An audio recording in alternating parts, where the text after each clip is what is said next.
Pour ce que l'Esprit veut nous donner ce matin, on va enchaîner avec le message. L'Esprit veut nous faire revisiter ce matin un sujet, je vous dirais, qui est d'actualité pour le chrétien. On l'a sans doute déjà entendu, mais l'Esprit veut nous le faire revisiter, puis vraiment mettre de l'emphase sur ça, parce qu'on a besoin de se recentrer, entre autres sur le sujet que l'Esprit nous donne. Dans Matthieu, chapitre 7, pour ceux qui désirent suivre, dans l'Évangile selon Matthieu, chapitre 7.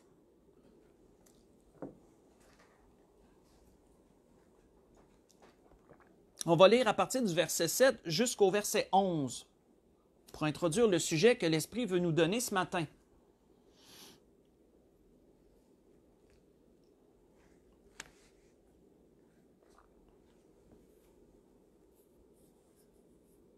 Donc, à partir du verset 7, Matthieu chapitre 7, on sait que dans le contexte, pour vous mettre dans le contexte, on est dans le sermon sur la montagne où le Seigneur a donné de multiples micro-enseignements, je vous dirais. Pourquoi je dis micro? Parce que le Seigneur a donné un grand enseignement, mais sur beaucoup de sujets compartimentés, en beaucoup de sujets différents. Le Seigneur touche à beaucoup de choses. Et c'est pour ça que je parle de micro-enseignements, parce que le Seigneur touche à plein de petits points différents. Certains se rejoignent, mais d'autres plus ou moins, mais il touche beaucoup de sujets, le Seigneur, dans ce sermon, dans ce grand message-là. Et le point qui nous est parlé ce matin, on va voir un de ces points que le Seigneur a touché, où il dit à partir du verset 7, « Demandez et l'on vous donnera. Cherchez et vous trouverez. Frappez et l'on vous ouvrira. Car quiconque demande reçoit, celui qui cherche trouve, et on ouvre à celui qui frappe. Lequel de vous donnera une pierre à son fils s'il lui demande du pain? Ou s'il demande un poisson, lui donnera-t-il un serpent? Si donc, disait le Seigneur, méchant comme vous l'êtes, vous savez donner de bonnes choses à vos enfants, à combien plus forte raison votre Père qui est dans les cieux donnera-t-il de bonnes choses à ceux qui les lui demandent? Nous voyons ici un micro-enseignement sur la façon de demander au Seigneur. Et on voit que le Seigneur, pour un peu appuyer ses dires, il utilise trois verbes au verset 7. Trois verbes d'action. Demander, chercher et frapper. Et à travers ces verbes, le Seigneur nous présente une attitude, frères et sœurs, une attitude qu'on doit avoir lorsqu'on s'adresse à Dieu en prière dans ce sens, dans nos demandes. Parce que le micro-enseignement, ici, cible ce sujet. Comprenons-nous vraiment ce que c'est que de demander, chercher et frapper dans l'état d'esprit lequel le Seigneur veut qu'on soit? Comprenons-nous cela? Et l'Esprit veut nous le faire approfondir ce matin et on va décortiquer chacun de ces verbes ce matin avec ce que l'Esprit veut nous donner. Donc, tournons premièrement dans Luc chapitre 11 pour enchaîner. Dans ce premier temps, demandez, disait le Seigneur, et l'on vous donnera. Demandez et l'on vous donnera. Tournons dans Luc chapitre 11 pour décortiquer cela premièrement. Et vous allez voir que juste dans ce premier thème qui est demandé, on va avoir trois sous-sujets qu'on peut voir.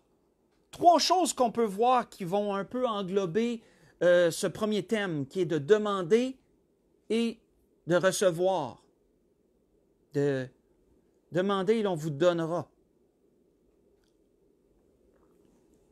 Dans Luc chapitre 11, si on débute au verset 5, le Seigneur leur donne une parabole. Et il leur dit, si l'un de vous, il leur dit encore, si l'un de vous a un ami, et qu'il aille le trouver au milieu de la nuit, pour lui dire, ami, prête-moi 3 pains, car un de mes amis est arrivé de voyage chez moi, je n'ai rien à lui offrir, ici, de l'intérieur de sa maison, je n'ai rien à lui offrir. Et si de l'intérieur de sa maison, cet ami lui répond, ne m'importune pas, la porte est déjà fermée, mes enfants et moi nous sommes au lit, je ne puis me lever pour te donner du pain. Donc, voici la parabole que le Seigneur donne. Parce que le Seigneur veut nous amener dans une logique. C'est souvent ce que le Seigneur faisait. Quand il dressait une parabole, c'était toujours pour nous faire suivre, pour faire suivre à ses auditeurs une histoire. Et qu'il y avait une morale, il y avait une logique dans cette histoire-là, une morale. Il y avait beaucoup de choses. On peut décortiquer beaucoup ce que le Seigneur dit. Mais le Seigneur, voici après, qu'est-ce qu'il dit? Il dit, je vous le dis, même s'il ne se levait pas pour les lui donner parce que c'est son ami, il se lèverait à cause de son importunité et lui donnerait tout ce qu'il a besoin.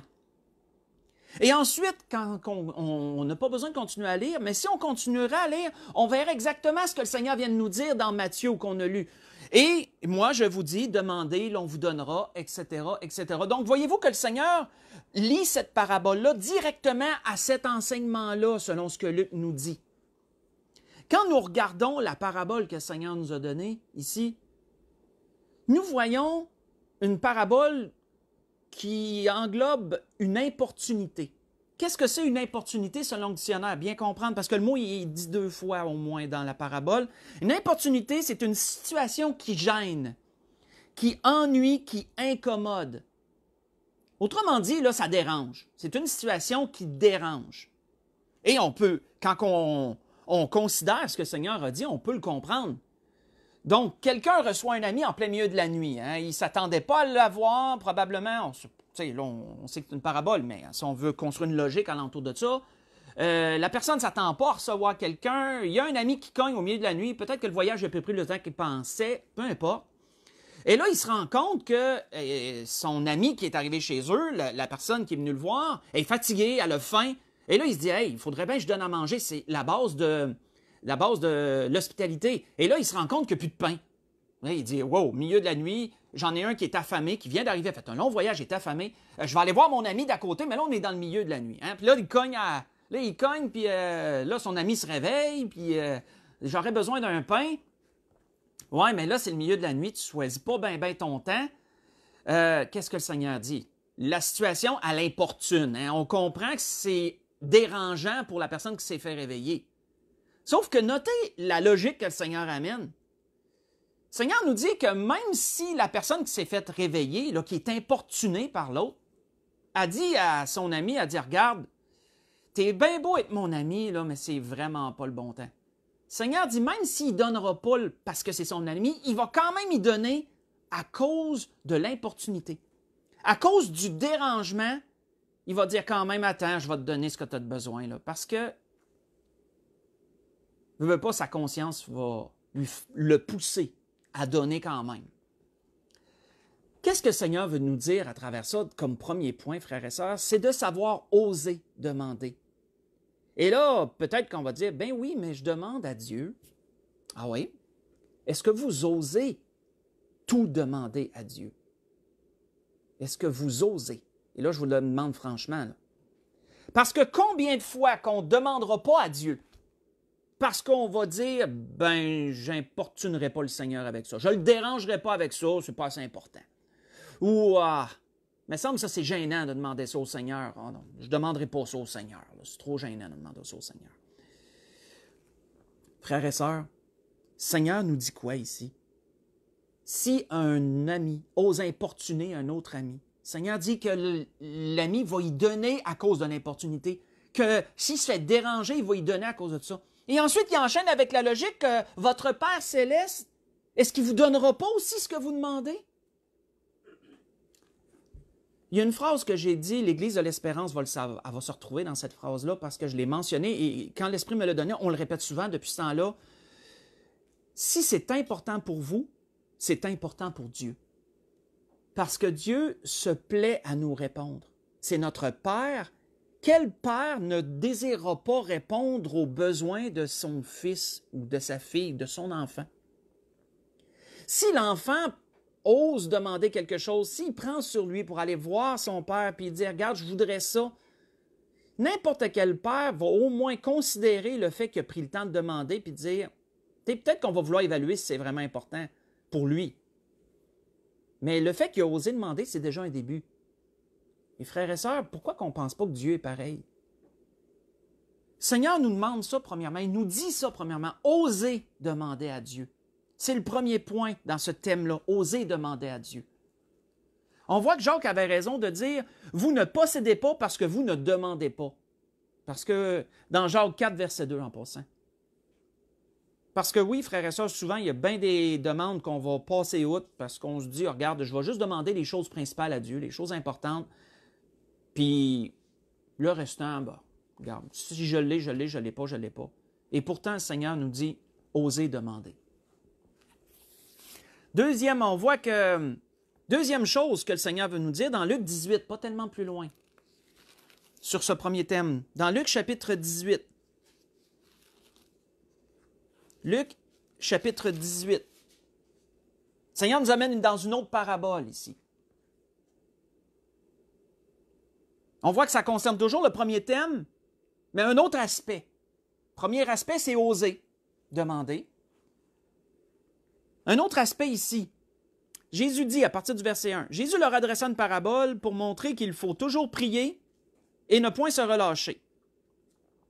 Il dit, il y avait dans une ville un juge qui ne craignait point Dieu et qui n'avait égard pour personne. Il y avait aussi dans cette ville une veuve qui venait lui dire, fais-moi justice de ma partie adverse. Pendant longtemps, il refusa. Mais ensuite, il dit en lui-même, quoique je ne craigne point Dieu, et que je n'ai d'égard pour personne, néanmoins, parce que cette veuve m'importune, et là, je vous ramène sur le mot, importuner encore, hein? Elle me dérange. Elle me dérange. Parce que cette veuve m'importune, je lui ferai justice, afin qu'elle ne vienne pas sans cesse me casser la tête. Voici la parabole. Seigneur amène ensuite, dans sa logique comme il le fait tout le temps, Seigneur nous présente ensuite un peu la raison de la parabole. Le Seigneur ajouta, « Entendez ce que dit le juge inique. Et Dieu ne fera-t-il pas justice à ses élus qui crient à lui jour et nuit? Tardera-t-il à leur égard? Je vous le dis, il leur fera promptement justice. Mais quand le Fils de l'homme viendra, trouvera-t-il la foi sur la terre? » On va arrêter là. Qu'est-ce que cette parabole nous démontre, frères et sœurs? La première nous démontrait d'oser demander. Cette parabole-là met en évidence la fréquence d'une prière sur une même chose. Le nombre de prières qu'on peut adresser à Dieu sur une même requête. Combien de fois on peut revenir à la charge envers Dieu sur une même chose? On voit que dans la parole, je vous ramène sur une chose que le Seigneur disait, parce qu'il faut bien comprendre la différence entre les deux. Le Seigneur disait également dans la parole, il dit, en priant, ne multipliez pas de vaines paroles comme le font les païens, qui s'imaginent qu'à force de paroles, ils seront exaucés. Vous vous souvenez de ça aussi, hein? Dans Matthieu 6, verset 7. Où le Seigneur ramenait en disant, c'est pas une prière qui dure super longtemps avec toutes sortes de paroles et de demandes répétées qui vont amener Dieu à t'exaucer plus vite sur quelque chose. C'est pas à force de paroles dans une prière que tu vas réussir à forcer la main de Dieu, on pourrait dire. Mais il y a une différence, frères et sœurs, entre élaborer beaucoup sur une prière et plusieurs prières répétitives sur un même sujet. Il y a une différence entre les deux. L'un n'amène pas nécessairement à l'autre. C'est pas parce que tu redemandes souvent une chose à Dieu que tu multiplies de vaines paroles, autrement dit. La fréquence à laquelle on demande quelque chose à Dieu démontre à quel point on veut cette chose-là. Ça démontre un désir, ça démontre un vouloir. Et prenez l'exemple de vos enfants encore, puis vous allez voir que ça a plein de sens.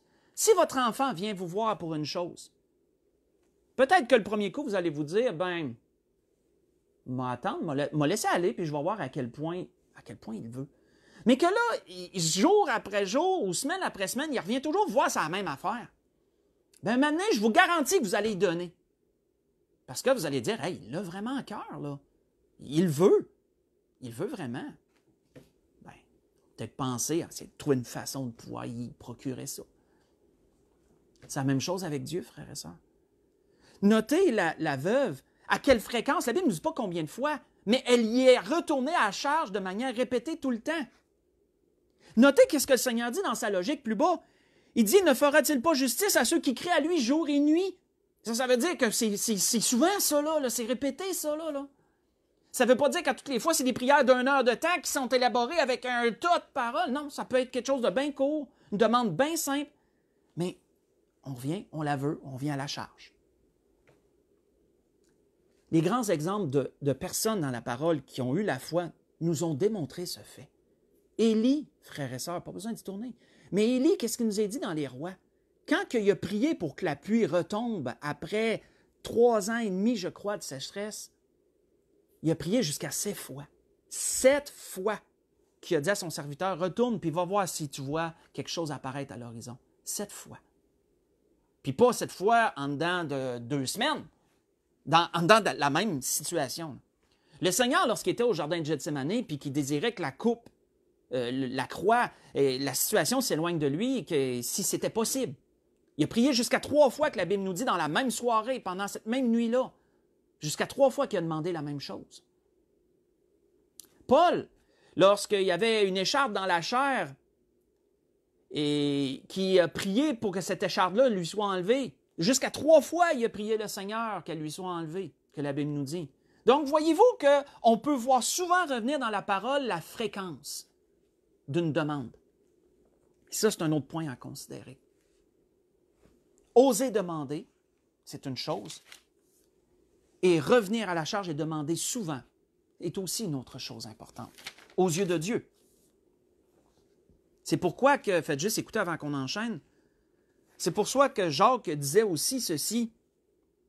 Jacques dit, si quelqu'un d'entre vous manque de sagesse, qu'il la demande à Dieu, qui donne à tous simplement et sans reproche, et elle lui sera donnée, mais qu'il la demande avec foi sans douter. Et vous allez voir qu'est-ce qui inclut Jacques dans la foi. Car celui qui doute est semblable au flot de la mer, agité par le vent et poussé d'un côté et d'un autre. Qu'un tel homme ne s'imagine pas qu'il recevra quelque chose du Seigneur. C'est un homme irrésolu et inconstant dans toutes ses voies. Ce que je vous ai lu, c'est dans Jacques 1, verset 5 au verset 8. Qu'est-ce que Jacques inclut dans la foi? Si quelqu'un n'agit pas comme ça, il est irrésolu puis inconstant. Irrésolu qui veut dire qu'il n'est pas déterminé, qui n'est pas ferme, qui n'est pas résolu. Autrement dit, il ne veut pas vraiment. Là. Quand tu es résolu, ça veut dire que là, il n'y a rien qui va te faire changer d'idée. Tu es décidé. Tu es décidé. Donc, il est irrésolu. S'il n'agit pas de cette façon, il est irrésolu. Et il est inconstant. Inconstant, ça veut dire quoi? Ça veut dire qu'il est changeant, qu'il est volage, qu'il n'est pas constant. Autrement dit, quelqu'un qui est constant, là, c'est régulier. Il est régulier. Si on est constant dans notre lecture, mettons, dans notre lecture de la Bible, ben, on va régulièrement aller en lecture dans la parole. Si on est constant en prière, ben, on va prier souvent. Si on est constant, vous voyez le portrait, là. Vous voyez le portrait que je veux vous donner. La foi, frères et sœurs, inclut la résolution et la constance. Quelqu'un qui demande souvent une même chose à Dieu parce qu'il la veut, agit avec foi, en d'autres mots.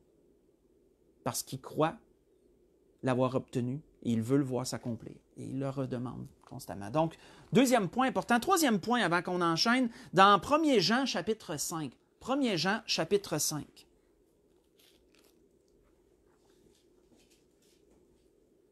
1 Jean chapitre 5 et on va clore ce premier thème-là, qui est de demander. Les autres vont être moins longs, mais demander beaucoup de choses à dire, de ce que l'Esprit me mettait à cœur de dire. Donc, dans 1 Jean 5, si on lit du verset 14 au verset 15, on voit que Jean nous dit ceci, « Nous avons auprès de lui cette assurance, que si nous demandons quelque chose, selon sa volonté, il nous écoute. Si nous savons qu'il nous écoute, nous savons que nous possédons la chose que nous lui avons demandée, quelle qu'elle soit. » On va arrêter là. Donc, osez demander à Dieu. Demandez fréquemment à Dieu. Mais également, bien sûr, ajustez vos demandes selon Dieu également. Jean met en évidence le besoin de demander selon Dieu, pour pas que nos demandes deviennent des déviances, pour pas que nos demandes deviennent des déviances devant Dieu. Donc, toujours ramener le point que, regarde Seigneur, je veux ça, mais que ça soit fait selon ta volonté en bout de ligne. Jacques avertissait ceci, il dit, vous demandez et vous ne recevez pas parce que vous demandez mal dans le but de satisfaire vos passions. Il y a parfois certaines demandes qu'on peut avoir qui sont malsaines. Si elles ne le sont pas présentement, elles peuvent le devenir dans l'avenir. Elles peuvent amener vers quelque chose de malsain. Et frères et sœurs, c'est pour ça que parfois Dieu nous refuse des demandes. Dieu sait ce qui va amener où. Dieu sait où chaque demande va amener où. Mais ça ne veut pas dire systématiquement que tout ce qu'on demande va à l'encontre de la volonté de Dieu, certainement pas. Ça ne veut pas dire que parce qu'on demande quelque chose de charnel, un besoin qu'on aurait, que nécessairement ça va être à l'encontre de la volonté de Dieu parce que c'est charnel. Le Seigneur le sait qu'on vit dans un corps de chair. Le Seigneur le sait qu'on a des besoins corporels, divers. Et le Seigneur veut répondre à ceux-là aussi. Mais quand on s'en remet à lui, le Seigneur veut toujours, bien sûr, nous garder près de lui, comme un père. N'importe quel père va agir comme ça. Il veut garder son enfant dans la bonne voie, il veut garder son enfant proche de lui. Il ne veut pas qu'il s'éloigne. Bien, c'est la même chose avec Dieu. C'est la même chose avec Dieu. Il faut se souvenir dans ce sens, souvenons-nous du cœur de notre Père. C'est quoi le cœur de notre Père? Que ta volonté soit faite sur cette terre comme au ciel. C'est ça le cœur de notre Père. Ce qui entoure ça, c'est comme des virgules. C'est chaque côté, puis ça, c'est le cœur. Notez ce que le Seigneur a dit au jardin de Gethsémane. Hein, quand il est revenu souvent à la charge sur une même demande, à la fin, c'était toujours « Seigneur, que ta volonté soit faite, mais pas la mienne. Hein, Seigneur, je m'en remets à toi, en d'autres mots. » Donc, dans ce premier thème, c'est les 3 points qu'on doit considérer. Quand on demande, on doit oser, on doit s'attendre à demander fréquemment la même chose. On ne doit pas avoir peur d'avoir une fréquence dans nos demandes. Et également, toujours ajuster nos demandes selon Dieu, toujours s'en remettre à la fin à la volonté divine sur la demande qu'on a faite. Donc, premier point. Mais le Seigneur ne disait pas seulement demandez et vous recevrez. Il disait aussi cherchez et vous trouverez. Tournons dans Luc chapitre 15. Retournons dans Luc chapitre 15. Les 2 autres thèmes vont être moins longs. Je vous rassure. Moins de choses à développer de ce que l'Esprit me donnait sur ces 2 autres thèmes. Dans Luc chapitre 15, cherchez, disait le Seigneur, et vous trouverez. Comment faut-il chercher? Le Seigneur va nous amener ici dans 2 belles paraboles qui nous démontrent exactement l'attitude. Toujours une question d'attitude, frères et sœurs, vis-à-vis de Dieu. L'attitude derrière cela. Dans Luc chapitre 15, si on lit à partir du verset 3, on va aller directement aux paraboles. Verset 3 au verset 9. Donc, le Seigneur, mais il leur dit cette parabole. Lequel d'entre vous, s'il a 100 brebis et qu'il en perd une, ne laisse les 99 autres dans le désert pour aller à la recherche de celle qui est perdue, jusqu'à ce qu'il la trouve. Et lorsqu'il l'a trouvée, il la met avec joie sur ses épaules. Et de retour à la maison, il appelle ses amis et ses voisins et lui dit « Réjouissez-vous avec moi, car j'ai trouvé ma brebis qui était perdue. » De même, je vous le dis, il y aura plus de joie dans le ciel pour un seul pécheur qui se repent que pour 99 justes qui n'ont pas besoin de repentance. Si on continue, ou quelle femme, disait le Seigneur, il enchaîne avec une autre parabole, ou quelle femme, si elle a 10 drachmes, qui est une pièce de monnaie, et qu'elle en perd une, n'allume pas une lampe, ne balaie la maison, et ne cherche avec soin. Notez là, avec soin, ça c'est vraiment un complément là, pour le verbe. Là. Jusqu'à ce qu'elle la trouve. Et lorsqu'elle l'a trouvée, elle appelle ses amis et ses voisines et lui dit « Réjouissez-vous avec moi, car j'ai trouvé la drachme que j'avais perdue. » On va arrêter là. On va arrêter ici.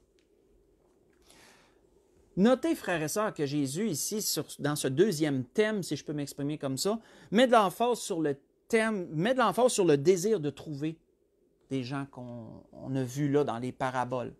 Le premier a le désir de trouver une seule brebis qui s'est égarée de son troupeau. Et il ne se dit pas « j'ai la majorité, je ne veux pas prendre de chance de perdre les autres si jamais je les laisse là. Je vais les laisser à un endroit sécuritaire, je vais aller chercher celle qui est perdue. » Le désir de trouver. Le désir de trouver. Quand on veut quelque chose, quand on a besoin de quelque chose puis qu'on s'adresse à Dieu, A-t-on le désir de le trouver, frères et sœurs?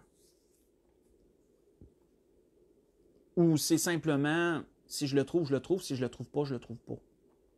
Parce que malheureusement, on se protège, entre guillemets, d'une déception en se mettant automatiquement dans la tête que si je le trouve pas, c'est pas plus pire, je vais vivre sans. Voyez comment l'être humain agit, là. On se programme à l'avance à ne pas être déçu si on ne trouve pas. Pensez-vous que c'est comme ça qu'on doit agir vis-à-vis de Dieu? Quand on demande quelque chose à Dieu?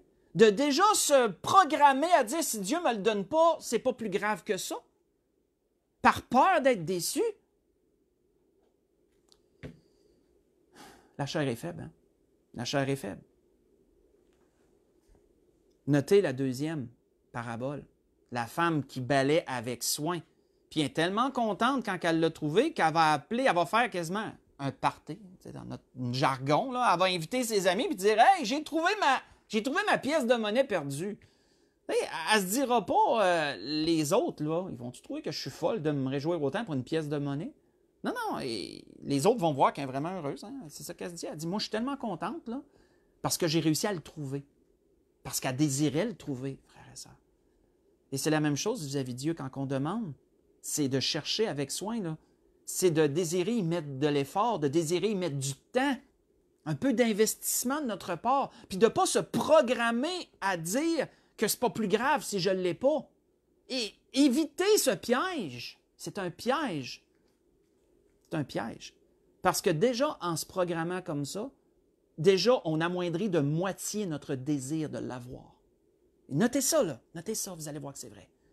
En partant, on amoindrit de moitié le désir d'avoir quelque chose. Et on pense que Dieu n'est pas dupe. Dieu n'est pas dupe. Dieu n'est pas dupe. Dieu voit ça. On voit que Jérémie, juste une belle parole que dans laquelle l'Esprit m'a amené à propos de Jérémie.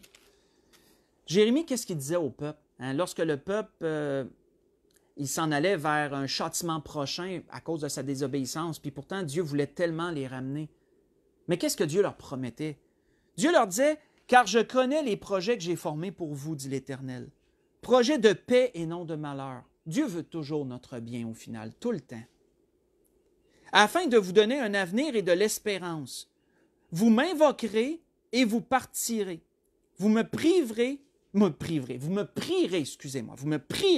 et je vous exaucerai. Vous me chercherez et vous me trouverez, dit l'Éternel. » Et ça, c'est une belle promesse. Ça ne veut pas dire nécessairement là, quelqu'un qui est perdu et qui a besoin d'être sauvé. Là. On peut l'inclure. Mais ça veut dire quelqu'un qui est dans une épreuve quelconque puis qui veut la délivrance, il veut avoir la lumière dans ses ténèbres, si je peux faire un lien avec un message passé. Il veut vraiment avoir une révélation, une manifestation de Dieu d'une certaine façon dans sa vie.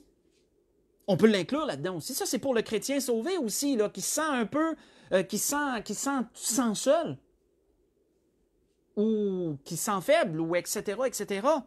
Vous me chercherez, vous me trouverez, si vous me cherchez de tout votre cœur. On revient à ce qu'on disait tantôt, là, si vous me cherchez de tout votre cœur, le désir de trouver.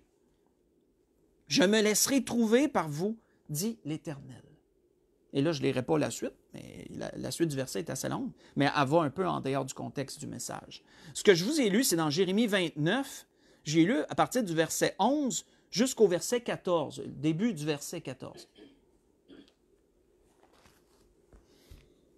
Donc, et si vous voulez aller là pendant la semaine pour un peu complément un peu sur ce sujet, sur ce deuxième thème, pour aller lire dans Proverbe 2, versets 2 à 6, et vous allez voir, à propos de la sagesse, Salomon nous donne à peu près le même ordre d'idées à propos de la sagesse. Dans Proverbe 2, versets 2 à 6, si vous voulez aller lire ça pendant la semaine.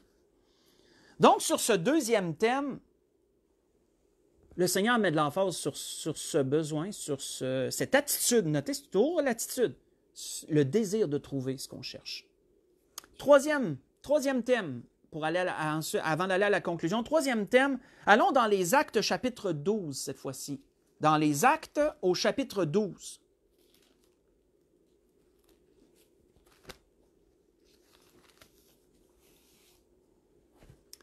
Troisième thème où que le Seigneur disait quoi? Frappez et l'on vous ouvrira.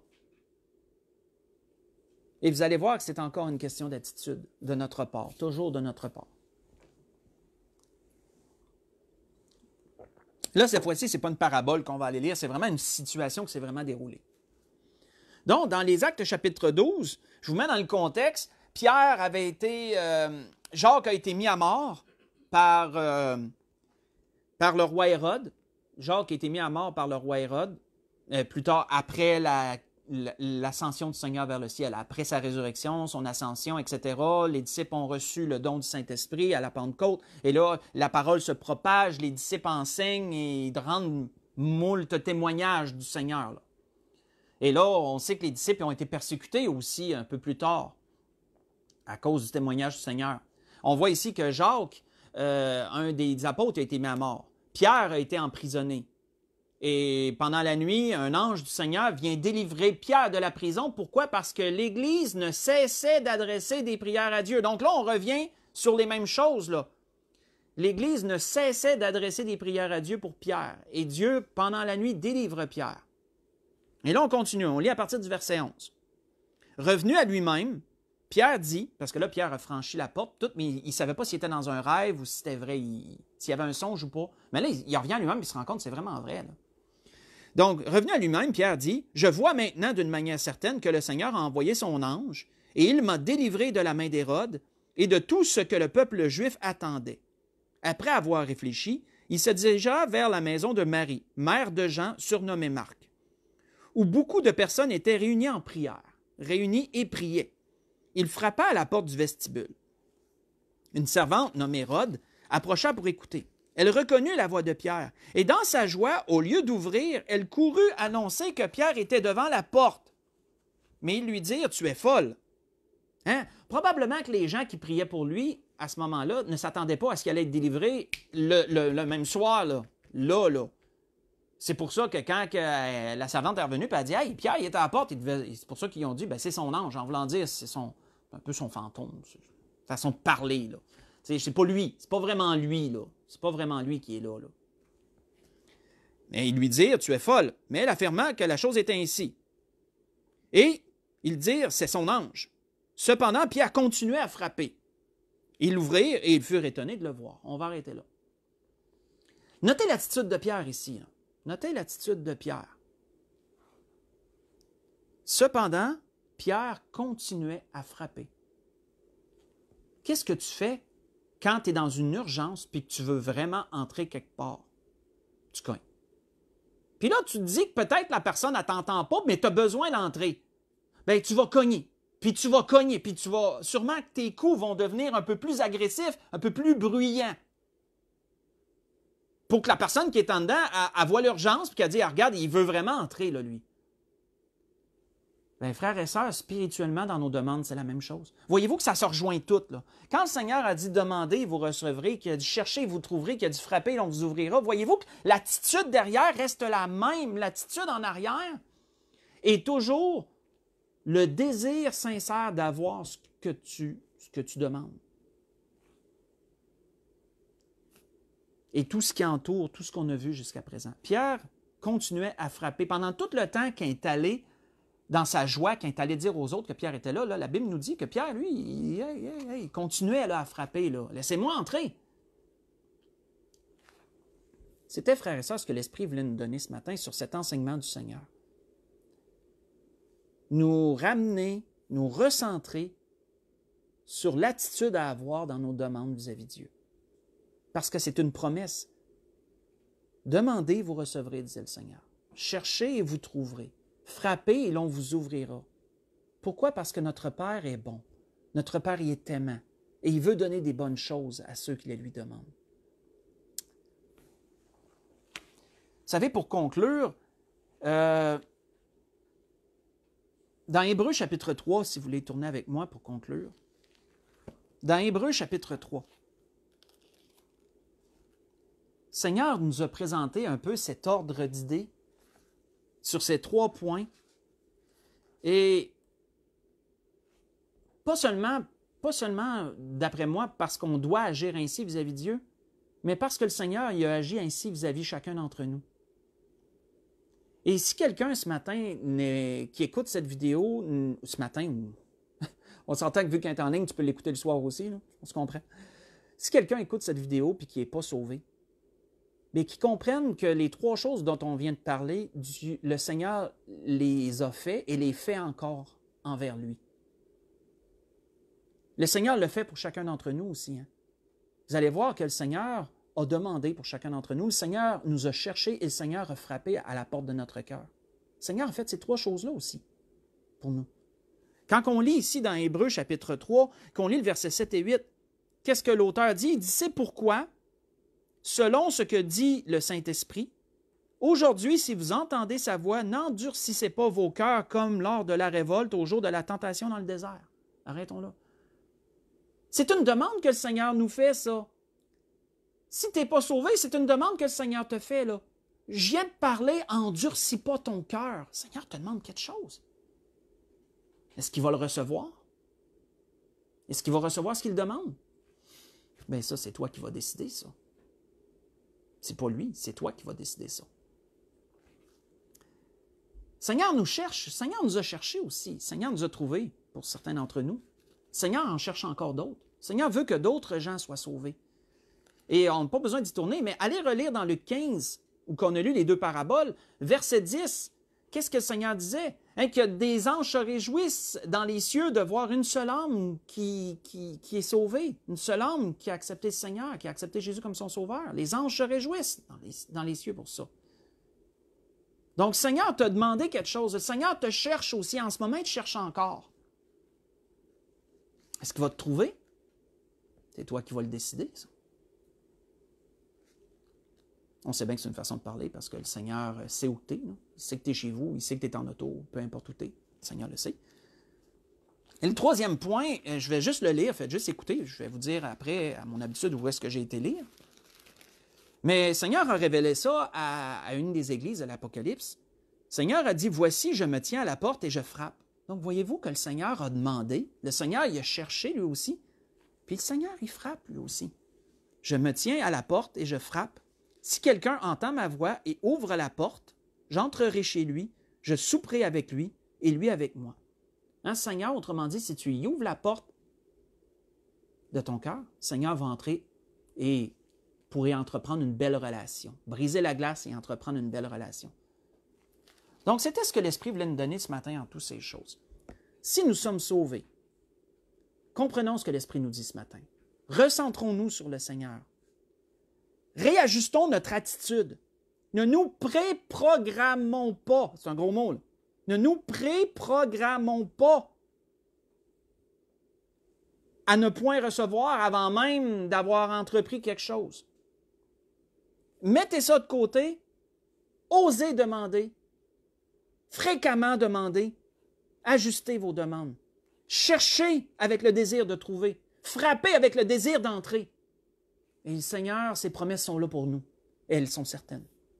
Et si tu n'es pas sauvé, considère que le Seigneur fait déjà ces 3 choses pour toi. Et l'issue dépend de toi.